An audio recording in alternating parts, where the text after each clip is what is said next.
Hello, my name is Claes Nilsson, president of Volvo Trucks. I've learned that when you want to make a YouTube hit, you need a hook at the beginning of the film. And here it is. This is a hook from the new Volvo FMX. Made of cast iron, and it holds up to 32 tons.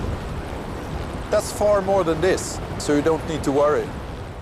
여러분들은 볼보하면 떠오르는 이미지가 있으신가요? 많은 분들이 볼보하면 안전이라는 키워드를 떠올리게 되는데요. 이번 9월 14일 국내에 출시한 볼보 신형 XC60의 경우 이미 카슐랭으로 불리며 주문하면 6개월은 기본이고 최대 1년까지 기다려야 하는데요. 심지어 현재 전 세계적으로 차량용 반도체 대란으로 인해 국산차 일부도 기다려야 하는 상황이 생기면서 많은 소비자들이 똑같이 기다릴 바에 안전한 볼보를 사겠다는 이야기가 여기저기서 많이 들려오고 있습니다. 도대체 어떤 이유로 많은 사람들이 볼보에 열광을 하며 도대체 언제부터 우리나라에서 볼보가 뜨기 시작했을까요? 우리가 몰랐던 볼보의 이야기 지금 바로 시작합니다.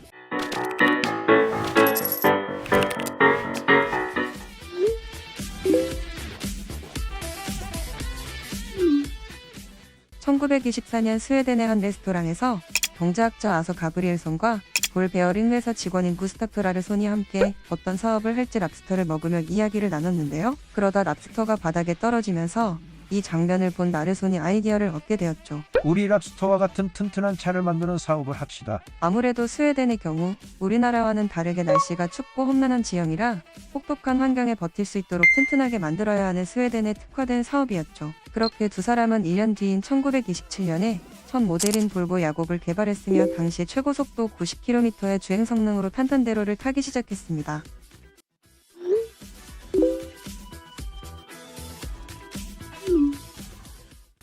우리가 지금 자동차에 올라타서 착용하는 안전벨트는 바로 볼보의 한 엔지니어가 만들었는데요. 그의 이름은 항공기술자 출신 닐스 폴린이며 벤츠에서 1951년도에 이점식 안전벨트를 개발을 했다고 보도를 했지만 실제로는 1936년도에 이미 그가 만든 뒤였죠. 현재 전 세계 자동차들에 달려있는 3점식 안전벨트는 1959년에 개발했으며 안전도 평가 최고점을 받고 이 특허를 전 세계 탑승자들의 안전을 위해 무료로 제공한 것이 화제가 되었죠.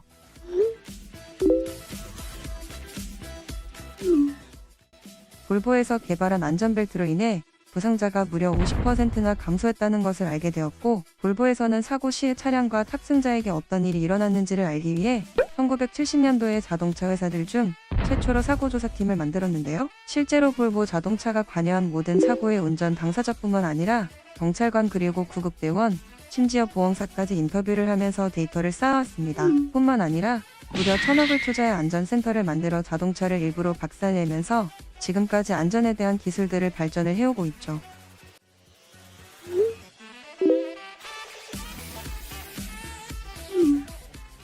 그렇다면 왜 볼보는 계속 안전을 강조하는 것일까요? 볼보의 철학은 자동차를 위한 회사가 아니라 바로 자동차를 타는 사람을 위한 회사인데요. 그래서 볼보가 탄생하고 지난 90년 동안 안전을 고려했고 사람을 위한 전통을 고집한 것이죠. 그럼 안전의 대명사인 볼보에서 직접 연구한 영상과 얼마나 튼튼한지 잠깐 보고 오시죠.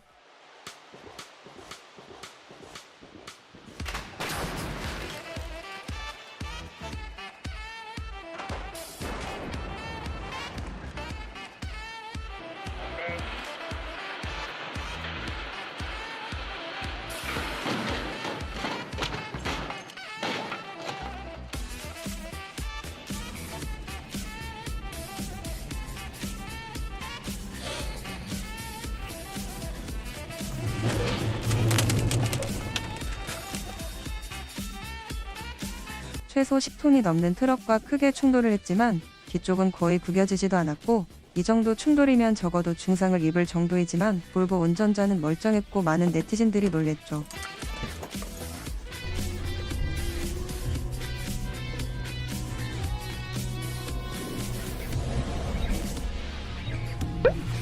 해당 영상은 시속 80km로 대형 트럭임에도 불구하고 미끄러짐조차 없이 멈춰섭니다.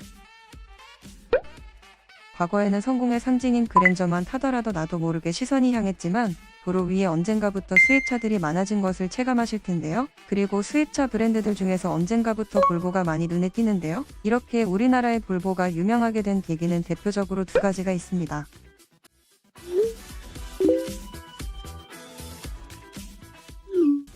우리나라에 볼보가 처음 들어온 것은 88올림픽이 끝남과 동시에 볼보가 처음으로 수입되기 시작했는데요. 하지만 벤츠나 BMW와 같은 브랜드들에 비해서 디자인이 별로다라는 이야기들로 많은 이들이 볼보를 외면했죠. 그래도 좋은 노래도 3번 들으면 귀가 싫어한다라는 속담이 있듯 2016년 이후로 BMW는 강남 아반떼로, 벤츠는 강남 소나타로 불리면서 투박한 볼보에게 관심을 가지기 시작했는데요. 그러다 2년 뒤 큰 사건을 통해 볼보가 빛을 보기 시작했습니다.